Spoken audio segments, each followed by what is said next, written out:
السلام عليكم ورحمة الله وبركاته متتبعي الأوفياء، وش راكم؟ إن شاء الله تكونوا كامل بخير وعلى خير. اليوم جبت لكم واحد الجراتان، صدقوني واحد البنة روعة. نتمنى تجربوه، وضروري ضروري تجربوه. إلا ما جربتوش راح عمركم خسارة. صدقوني واحد الجو روعة. هو جراتان بذوق الشاورما، ما فيه والو. صدقوني تحضروا أروع جراتان، الناس كلها اللي ذوقوا صدقوني يعشقوا فيه. نروحوا نشوفوا مقادير هذا الجراتان تاع اليوم. بالنسبه للجراتان تاع اليوم، اول حاجه عندي التوابل عندي التوابل الكاري، عندي ثوم بودره، ملح، فلفل اكحل، وعندي البابريكا او الفلفل العكري الحلو مش الحار. اذا تحبوا حار تعملوا طبعا البابريكا الحاره. عندي صدر دجاج، تقريبا صدر صغير. عندي ملعقه كبيره من زيت الزيتون، وعندي طبعا لاموطارد. انا هنا لاموطارد، اللي ما عندكش موطارد تقدري تستغني عليها. ما عندكش التوابل هذوما من الضروري انك تعملي التوابل هذوما. ما عندكش التوابل هذوما اشري توابل تاع الشاورما، راهم واجدين وحاضرين البرا. نخلط جميع المكونات. ضفت تقريبا نصف ملعقه كبيره من لاموطارد. ما عندكش لاموطارد اعملي هنا حبه تاع جبن، حبه تاع فرماج تاع مثلثات، راح يعطي طراوه وبنه وقوام كريمي للدجاج تاعك. طبعا نغطيه ونخليه ساعتين. انا خليته ساعتين يرتاح ورحت نوجد باقي الامور. هنا عندي بطاطا قصيتها كتير فريت، ملحتها وراح نقليها.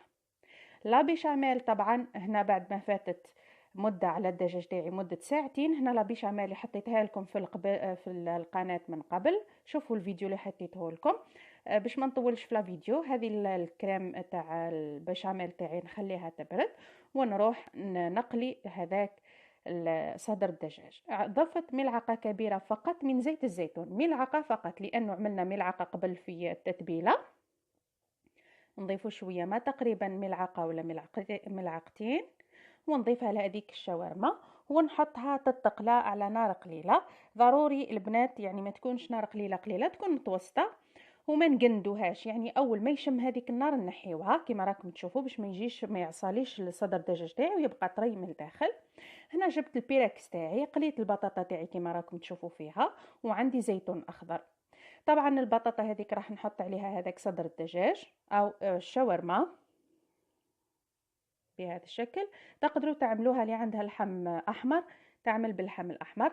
انا هنا باش نخرج النكهه اللي لصقت لي في الكاسرونه تاعي، هذيك البيشاميل راح نحطها في الكاسرونه اللي قليت فيها الشاورما تاعي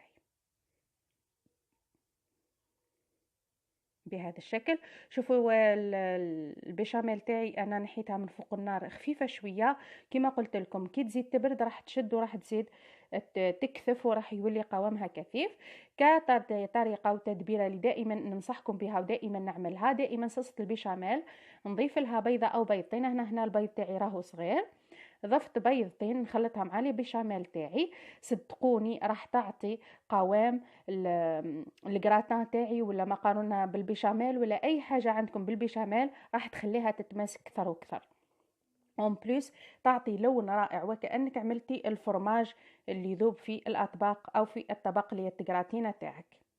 ضفت نصف الكمية من صلصة البيشاميل. صلصة البيشاميل طبعا تخلطت بهذيك النكهة اللي كانت لصقت لي في الكاسرونة، باش ما نخسروا والو في الكوزينة، كلش نجبدوه. هنا نخلطوا خلط خفيف فقط باش ما نكسروش هذيك البطاطا تاعي. حبذا البطاطا تاعكم تكون بارده باش ما تكسر لكمش. ونخلط خلط خفيف ونضيف الزيتون الاخضر. انا هنا الزيتون الاخضر تاعي كان بالنواه، لهذا نحيت له النواه وقصيته شويه شويه او شويتح شويتح كما نقولوا حنا.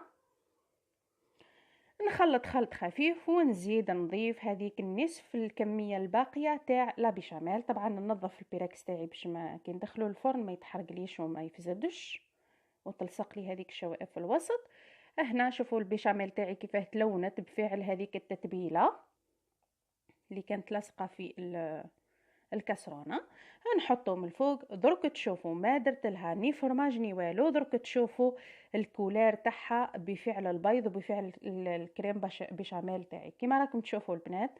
شوفوا كي خرج، صدقوني واحد الريحه واحد الذوق روعه، والله روعه روعه. هذا الجراتان غير ما تراطيوش، الا ما الا راطيتوه صدقوني تندموا. جربوه وحكموا. كما قلت لكم تقدروا تعملوا دجاج، عفوا ليسكالوب تاع دو داند، ولا تعملوا اللحم الحر عادي. هنا حطيته في الصحنه. شوفوا قوامه البنات. اللي يشوف قبل ما يعرف الوصفه، اللي يشوف يقول لك راهو معمر فرماج وجبن شرائح وجبن مبشور وكذا وكذا، ولكن شوفوا البنات صدقوني يهبل يهبل، روعه روعه روعه، صدقوني روعه. والسلام.